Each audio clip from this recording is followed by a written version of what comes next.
Welcome sa panibagong episode ng Secret Republic. Ako po si DR. And ako po si Jack. And medyo energetic kami ngayon kasi may tulog na kami. Ito umaga ngayon. Although kulang ako sa tulog, Okay. late pa na kami sa recording. Wala akong pasok kami mamaya, so medyo may energy tayo. Hindi Ako ba? napasok mo ba yan? Hindi, 2 o'clock yung 2 o'clock. pasok, pero 2 o'clock. Pero Sabado may pasok daw siya, pero iba pinapasukan niya. Sa school, 2 p.m. Saturday. Up to 9 p.m. School, up to 9 p.m. May ibang pinapasukan talaga sa dyan. Anyway, we have some news for you. Okay, we have some news for Very you. interesting news. This week. We have some interesting news since last week. Actually, lahat ng mga pag-uusapan natin ngayon talagang medyo nakautingin eh. Ang gaganda ng mga pag-uusapan natin. Yeah. Hindi sila basta-basta smartphones. They are international. Hindi sila local brand smartphones. Ito international and magaganda yung mga design nila. Iba-iba. So, ano ba una natin pag-uusapan natin? Pag-usapan muna natin yung sa Moto X. Yes, yun. So, Motorola is back. Nagbabalik sila sa Pilipinas. Bumalik sila dati nung Droid. Tapos, sandali lang sila na wala na naman. And then, Motorola is back again with Pero Moto X. actually, when you say that they went back, pero they didn't go back here in the Philippines. In the US, yes. In other countries, but not here in the Philippines. I know this because I was still in the telco industry back in 2009 or 2010. Di ba naglaban si Motorola ng tawag doon?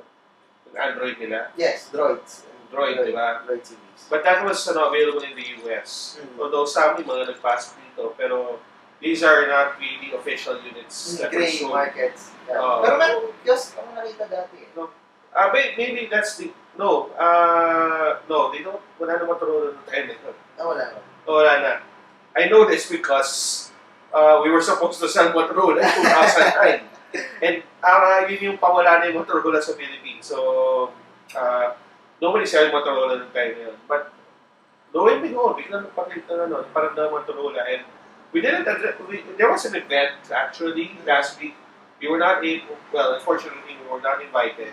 Pero our good friends, our good blogger friends, they showed us the Moto X review units that they were holding. And ganda ng build.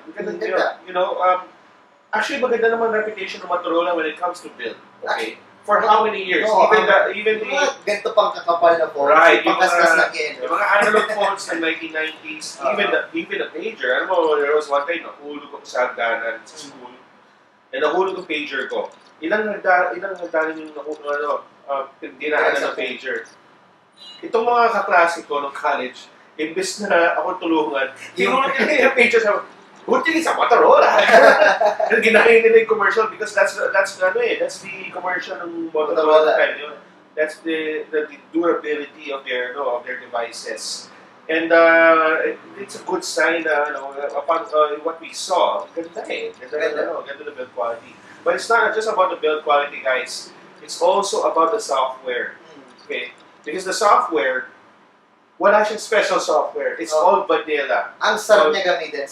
It's so silky smooth. No? Para siyang Nexus device. Yes. Para siyang Nexus it's like the Nexus device, but it's not a Nexus device. It's a Motorola. It's a Moto X. Wala siyang special UI or whatsoever. So, if you want to buy... meron namang dinagdag na konting software, like yung ambient screen, which is very, very useful. But majority pa rin ng hindi ginalaw talaga ng Motorola. Hindi talaga ginalaw. Majority of the phone, it's just the same thing as what Cherry Mobile does to their phones. Hindi na masyadong ginagalaw para ma-optimize yung performance ng mga phones. And that's the same thing that Motorola did. And for a mid-range phone, and normally when we see mid-range phone, worth, how much ito? 16,990. 16,899 SRP. When you have this kind of pricing, normally may mga special UIs yan and all. But there's not, absolutely none. Which is a good thing. And I think, though, honestly speaking, it will be stiff competition, but it's a good, because there are competitors like Asus, the right. Zenfone series, the Zenfone 2 series. It's priced near dun sa Yes, it is slightly over Asus, but this is a very good alternative for you guys. And actually, before we go on, let's give a rundown on the specs of the So Moto X. the Moto X has a 2.5 GHz quad-core processor. It's a Snapdragon 801, similar to the Samsung Galaxy S5. There's 2 gigs of RAM, 5.2-inch Full HD AMOLED display, 16 gigs of internal storage, 13 megapixel rear camera, 2 megapixel front camera, LTE, Wi-Fi, GPS, GLONASS NFC, 2300 milliamps of battery, which is medyo maliit, and Android Lollipop. Again, Android Lollipop siya and silky smooth siya kasi nga walang UI na kasama. Medyo disappointing na sa kanya yung 2300 milliamps of battery. Medyo maliit. Yeah, yun na. Pero nung nahawakan ko yung Moto X, grabe, ang ganda ng feel. Ibang-iba yung feel. Sobrang premium. Metal yung side sa likod ng hindi ko alam kung tawag dun sa likod niya. Pero parang, premium na premium The talaga. M button it's a guilty. I thought it was not a guilty pleasure rather, but yung parang sarap hawakan. Yeah, yung parang yung gusto mo hawakan kahit alam mo walang mangyayari kasi it's not a button eh. It's just a design na M na iconic design na you can put your finger there, but it does you repeatedly press it, knowing that nothing is gonna happen. Right. But you keep on pressing it anyway because it's nice to touch it. At sa mga nagtatanong siguro, kasi marami nagtanong, yung Moto Maker, which is yung online ni Motorola for Moto X na available sa US and India, na pwede kayo mag-customize ng colors ng Moto X nyo, kung bamboo ba yung likod or whatever. Well, sa Pilipinas, hindi po siya available. And available lang ay yung black, right? Wala ko yung black lang yung available ng Moto X. Yeah. So, the Moto X is now available. Available na ba ngayon? Alam ko, available na ngayon. I'm not sure. I'm not sure, pero it's $16,990. Yeah. If you're looking one, and it's a really good phone. It's a really good phone, and hopefully makakuha tayo. And may contact na kami, and hopefully makaharap tayo din ng Moto X. Oh yeah, you mentioned about this to me the other day. Yeah. So hopefully, we'll be able to discuss it in the future CP Republic episode. Yeah. So that's it for Moto X. What we have next is the E4i. Okay. Xiaomi news. Okay. Xiaomi news. May mga iba sa inyo, okay, alam namin, medyo sa mga loob kasi announce na naman, wala na naman ipapalabas, wala naman release. Wala daw units. But this is a pretty new unit. Okay? The B4 was released last year. Oh. Okay. But late last year. And we never saw it. We never saw the light. It never saw the light of day here in the Philippines. Kasi yung B4. And then nag-release ng B5 which is earlier this year, wasn't it? B5 na ba? Hindi pa. Or wala pa ba? Wala pa B5 no? Wala pa. Okay, wala pa B5. Okay. Pero yung marami silang yung Mi Note Pro. Yeah, Mi Note Pro. Yeah. Sorry. Nakala ko B5. Mi Note Pro pala. So, but they're making up for it by releasing B4i. Yes. Okay. And not just announcing. Talagang ibebenta nila dito. Talagang ibebenta nila. Napag-usapan natin before, Xiaomi devices will now be sold sa offline stores. Right. And the B4i will also be sold at the online stores. But before we get into that, let's discuss the phone first. So, I was not able to attend the launch because sa Pop Talk. So, be sure. Nag-shooting kami sa Pop Talk. Plugging na rin, no? Naging guest ako sa Pop Talk. This is my second time to guest in Pop Talk. Sa GMA News TV. We reviewed yung 3 smartphones, the Oppo Neo 5, the Lenovo A7000, and the Star Mobile Night Lux. So, sino doon yung pop at sino doon yung flop, alamin ninyo sa Pop Talk in the next couple of weeks siguro. Yeah. So, anyway, i-announce namin sa blog, sa Facebook page. So, nangyari yun. Actually, Nakauwi na ako bago mag 9 p.m. Kung masyado na pagod, gusto ko sana humabol, di na ako humabol. Anyway, we were still able to cover it, okay? And according to the spec sheet, okay. According to the spec sheet, medyo maganda yung specs. Maganda talaga. Maganda talaga. No, actually maganda nga pala talaga. Maganda talaga. For its price, maganda siya. Okay, resolution nga kasi, ito na yung medyo uso na ngayon ito yung uso na ngayon Well, at least parang 1920 by 1080 resolution. Tapos, meron itong fully laminated Corning Concord glass with sunlight display. Wow. Ano ito yung sunlight display, basically pag nasa araw kayo, di ba parang yung colors niya parang, nakikita mo, pero iba yung colors niya under the sunlight. With the sunlight display, parang kang nasa loob pa din. Ibang-iba. Kasi so oversaturated yung display mo. Pero pag nasa araw ka, yung oversaturation, hindi siya halatang oversaturation. Mukha siyang tama yung kulay. So parang nag-a-adjust talaga yung display niya based dun sa sunlight. So maganda siya. Actually present siya sa mga high-end devices like the Galaxy S6. Oh, ano ba? I didn't know that. Yung sunlight. Well, yung iba'y tao, pero yung kanyang feature, yung kanyang yung functionality na sunlight display, iba lang ko tawag sa S6 pero parang ganun yung nangyayari. So, iniilawan nila yung dito, yung sensor. No wonder, medyo, I mean, you can still see the screen of the S6 even under and the even Note 4. And even meron Note 4. si V4i na ganun feature. Wow. And we all know, well, we're going to mention the price later. Mura, no? It's already on Android 5.0 Lollipop, but we all know that it comes with a MIUI. Which is a really good scheme. Kasi when it comes to... This is a MIUI 6, by the way. Yung latest. Yeah. When it comes to schemes, ang MIUI talaga isa sa may pinakamaganda and pinaka-smooth and optimized compared sa other schemes. And there's a community behind it. Yeah. Malaki yung support. Community. When you say community, people like us, ordinary people, and they help out in improving the MIUI.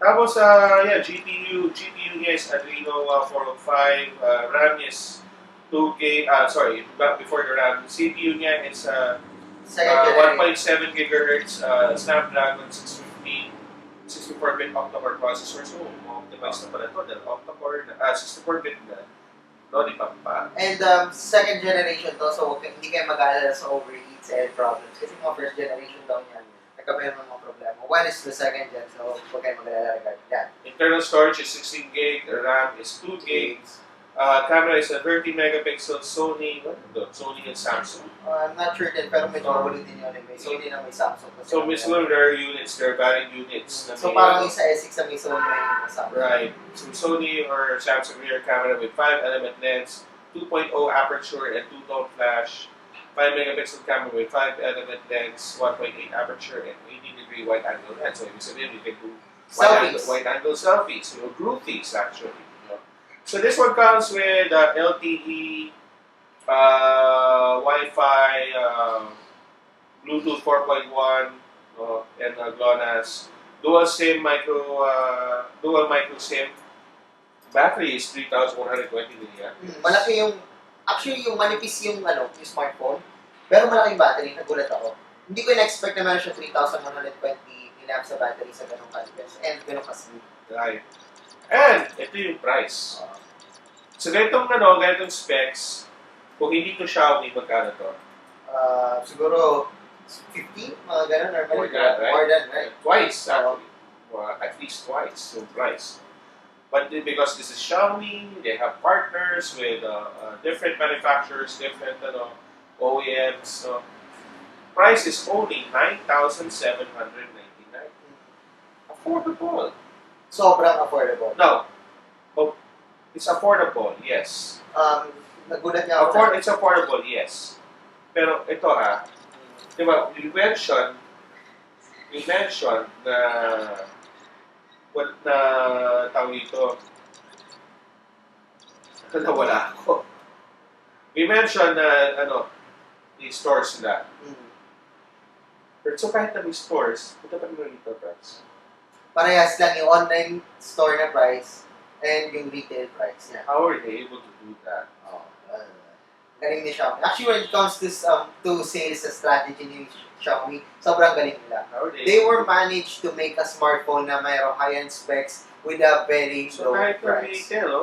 Grabe. Mhm. Mura pa rin. Mura. Sobrang mura. And ito pa, Yeah, there's another thing. nagiging available siya sa The smart. Smart, according to Smart, they will release the Xiaomi Mi 4i under plan Wait, 999. what? 999 ba? Yes, it's 999. Sobrang mura. Yes. Ano, kasi yung plan 999 For free. for free. For Wala free. kayo. Wala. No, for free. For That's why it's free. No cash out. Kasi, They're gonna release the Xiaomi Mi 4i. Smart is gonna release it for free under plan 999. So, excuse me. So, you can actually, there's a link available. You can register on the link we'll be providing it there on the screen. For your interest, if you want to reserve your smart Xiaomi Mi 4i. it's ano mo, parang first yata. Oh, by the way, nanalo ka. Nanalo ka. Matanda ko ng press call. By the way, Smart is going to have a Clash of Clans tournament. Basahin nyo na lang sa vlogs namin. No? Kung meron kayo, may sa Clash of Clans, meron kayong mga clans, gusto nyo sumali sa tournament. Pupuyat pa kayo. Ganda ng mga prizes, 500,000 pesos on top prize. My goodness. With Galaxy S6 for 500,000 for the whole clan, or for the whole group. Plus Galaxy S6 by and all. That's a top prize, okay? And registration is now open. So yesterday sa press con, nagparapol sila ng Xiaomi Mi 4i and I won. Actually, nagulat ako. Yeah, medyo nagulat ako. But you already... But because I haven't even touched the review unit because we already have the review units, okay? Jam and I were sent review units of the Mi 4i. So, asahan ninyo sa next episode, we're going to review the Xiaomi Mi 4i. So, wow, sorry ko, may ano ako. Mi 4i ako, so that's... Alright, so that's it for the Xiaomi Mi 4i. Next is, yung next topic natin. Oh yeah, this one. Oh yeah, this one. Okay, the next phone that we're going to discuss is the Marshall London. Okay, Marshall London. I never got British accent tayo. The Marshall London. Yeah. Pretty good. That's Bloody Marshall. your accent is bloody hell. What the bloody hell? Maganda. But we got Marshall London here in the Philippines. And, The Marshall London is actually a fantastic phone. it's a fantastic phone. Fantastic. Yeah, it's fantastic. And I read you around with the flag to get my hands on with it. But unfortunately, I wasn't there. And it's a really interesting phone. Yeah, you love the blood. We love the bloody It's a lovely phone. Yeah, it's a lovely phone. It's not just a phone. It's a phone for rocket. For rockets. Yes. According to the executive of of Marshall, if you listen to One Direction, don't get this phone. You should listen to rock music. Oh, rock music. Yeah, It's amazing music. Really amazing. What we want is Guys, pasensya na. Kailangan kami nag-British accent ulit. Anyway. Yesterday, we were invited to actually biglaan lang. So my good friend from Digis Trading, one of the owners of Digis Trading, Mr. Pao, sent me a text message that would you like to interview yung executive from Marshall and to discuss about the Marshall London because they have it here. So sabi ko, yeah, why not? Because the interest of the Marshall London when it was featured on The Verge and any other international different sites, websites actually worldwide. Ang daming mga Positive. Kasi Marshall is really known for creating headphones and earphones na maganda yung quality and maganda yung design. No, it's not only that, Jam. So, if you're into music, from going to small gigs and bar gigs, no, as to arena-wide concerts, you will see this brand. You know, you would see this brand in the background of the the background of the you can feel of the okay, may tawag ko. So I'll yeah, continue. you will continue. In the background of the band, no, may mga amps, no, Marshall amps. So the brand has been there for years. So Luna, ano lang yan? It's Luna, the owner Jim Marshall, you know, the legendary Jim Marshall, was selling amps, speakers and amps for musicians. And now I know it's not Expanded it. you know, you see all of these, but they also expanded to the consumer market, you know, by providing you headphones and earphones. We were given the Marshall Mode a few months ago, which you can see here, you know, along with the phone. I really love the headphones, the earphones. I always bring this along with me. So, ano to? And they decided to launch a phone. That's not just a phone. Anyway, dyan muna dyan. The Marshall London, again, is a really interesting phone. Meron siya magandang design. We got a leather back, parang leather-like back. And compared to other devices, this one comes with a Wolfson audio hub and front-facing speaker. So this one is really interesting kasi ginawa talaga siya for music. Ginawa siya for rock. Well, not for rock music, but for everything related to music. Again, if you're just listening to One Direction, oh, you can have any phones that you want. But this is Marshall London. This one is made for musicians, for music, for people that has music at heart, for everything. Not just musicians. Okay, I'm here. My bad. Not just musicians, but those people who love music, who really understands music. You know, yeah, those who have complete music. Okay, and because they don't expect this phone to have to be better than the iPhone or even better than to be an iPod Touch. Okay, no, it's not. But Marshall is in its own has its own brand. Okay. Marshall is having hey, we can even sell shirts and people will still buy them. Marshall is a really parang mayroon na siya community and there is fan already a base. community. Yes, exactly. Parang siyang Apple. There's already a community and fan base of Marshall. And to release a Marshall phone, and people might I would actually buy this smartphone. when we announce this price later, people may say, "Ah, mahal, no? Dude, it's not as mahal as compared to a Porsche, the BlackBerry, And Vertu. or Vertu. Or Ferrari. Those are absurdly expensive phones. Itong pag-expensive niya, it's just right for the Marshall brand. And people will still buy them anyway. I'm pretty sure na okay yung And I might features niya. Jam, I might even buy one for myself. I might even replace my phone with this one. No, not really as a primary phone, but sometimes gagamitin ko, especially if all I want to do is just play music for the whole time. No? Yeah, I would really love to have this this phone. Now, I'm looking at sa phone na to, Jam, okay? The build quality. The build quality is really nice. It's lightweight, but it's solid. It's solid, but it's lightweight. Gaan. Yeah. Oh, tapos, yung grip niya, ganda ng grip. Very, parang may rubbery thing. But you'll be assured that you'll be able to have a solid grip on the phone. Hindi mo siya masislip.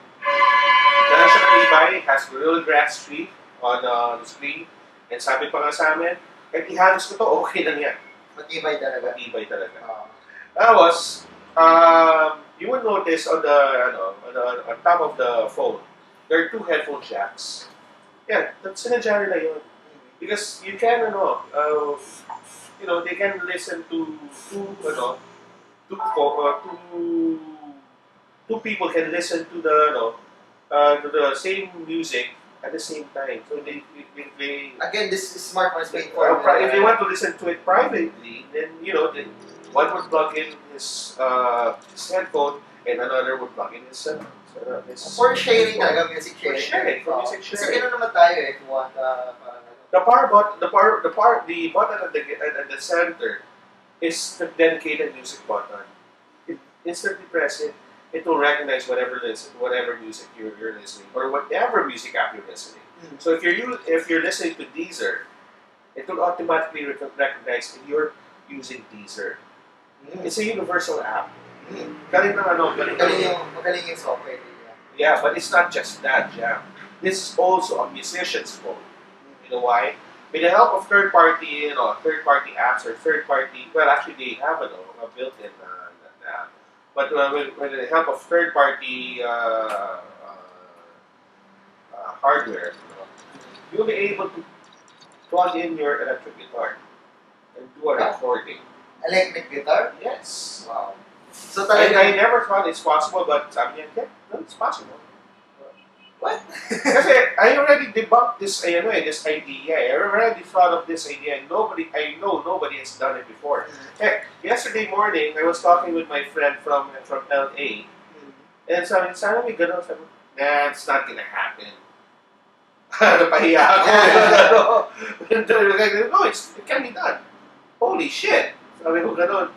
Hindi ako makapaniwala. So, I can foresee that people would, the musicians, even the musicians, would buy this phone and be able to record their songs anytime, anywhere. Oh, and again, meron siyang Wolfson dedicated audio chip. So talagang iba yung audio experience mo dito compared to others. Do you have any idea what Wolfson is? Yeah, medyo konti lang. Okay, what do you know about Wolfson? Let's discuss this. It's parang company sila, parang talagang sila. When it comes to music industry, parang isa sila sa nare-respeto na brand. Na parang isa sa mga top brands. Do you know who uses Wolfson? No, yun ang hindi ko kilala. Wolfson actually supplies the chipset to a very known brand. You know what that brand is? Ano yung brand yun? Apple. Oh. Wolfson supplied one of their chipsets to the Apple iPad. iPad. POD. Yes. When it comes to music talaga. Diyan nagsimula yung revolution. I know this because when I was still with, you guys know, I used to work with Cherry Mobile. I was already presented with a phone that comes with that chipset. And I was told that it's the same chipset that's being used in the iPods. We tried to sell the music one, unfortunately, that's a different story. Yeah.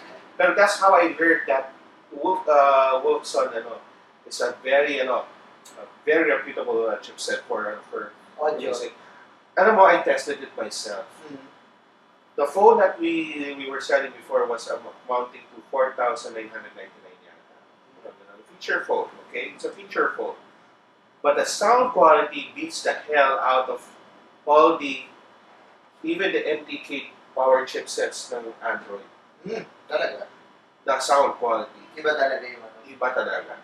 Parang iPod. It's like you're listening to an iPod. Iba talaga. I know, because the time I already have an iPod, so I can compare. And the quality is, my golly, it's almost the same. You can just imagine listening on the Marshall. You're not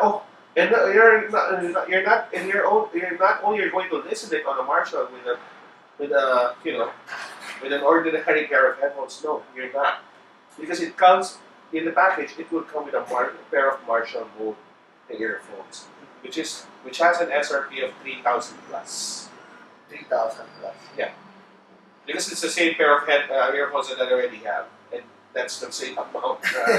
Maganda talaga yung kasama niya. Yeah, so isa pa napansin ko dito, meron siyang Bluetooth aptX. Yung Bluetooth aptX, so basically kahit wireless siya, yung quality ng audio is similar to a CD. So walang nalolost na quality, even wireless. Right. So talagang, I love this. But we also discussed which other formats it support, mga file formats. I'm not really sure. It's too painful for my head already last night. So, but we're trying to check. Kasi some were asking, like, does it support FLAC? Maka-support it. Kasi meron siyang customized applications. I really thought so, but I don't want to assume. I don't want to assume yet. So. Sabi na ba natin specs? No, not yet. Not yet. Yeah, so let's talk about the specs. Meron siyang 4.7-inch 720p IPS display with Gorilla Glass 3. Ito siguro baka medyo ayaw ng iba. 1.2 GHz quad-core Qualcomm Snapdragon 410 processor, which is a mid-range na processor. There's a Wolfson WM8281 audio hub dedicated audio chip. 2 gigs of RAM, 16 gigs of internal storage, and with micro SD card slot up to 128 gig. 8 megapixel rear camera with autofocus and flash, 2 megapixel camera, Wi-Fi, Bluetooth app X. There's no LTE yata. Wala naman mention regarding LTE. There's Yeah, those are mentioned. two 3.5 mm audio jacks. I'm not sure. 410 processor. 410 is supposedly dapat supported. Must have, So probably baka supported. There's two 3.5 mm audio jack doon. So that again, pwedeng magsaksak ng dalawang speaker, dalawang smartphone, or kung gusto nyo, yung inyong gitara. Two front-facing speakers with enhanced volume and bass. So, iba talaga yung audio quality and experience mo dito. Yeah.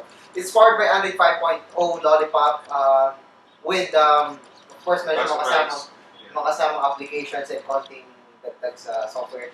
2,500 mAh of battery and... Ito yung nakakatawa. 2,500 sabi, mahaba pa rin daw yan because they still continue to tweak the software to make the battery life longer. Yeah. And ito pa yun. Yung battery nila, when the back cover was removed, nakalagay talaga yung long live rock. Talagang, yeah, man! Alam mo, even, yun yung gusto ko sa Marshall, even yung minor details talaga binibigyan pansin talaga nila. Katulad na, yung long live rock. Ibang klase talaga siya. Tawa ko ng tawa. Ayos to, long live rock. So, yun. Yeah, so, we don't have the pricing yet, okay? $500, I think, is the SRP. But it hasn't been released yet, and when it's going to be released here in the Philippines, we still don't know. It might be as early as next year, which is, wow, shit, too long, man. Too long. We're hoping that it will be released So before the end of the year. But, yeah, so we're still anyway. in the middle of, July pa lang, and next year, medyo matagal pa yun. Yeah, medyo matagal pa, pero they don't care. They don't care, they're Marshall. Diba? So, there, yeah, so that's the Marshall London. And yeah, dyan tatapos ang news segment na CP Republic. And we're going on to the next segment, which is the hands-on review of the Star Mobile night locks. Yeah, so very beautiful, very sexy, very premium back. Very premium. Okay, so we're going to discuss this in a few moments, so stick around, move on to the next video where we are going to discuss the Star Mobile night locks. Okay, lads.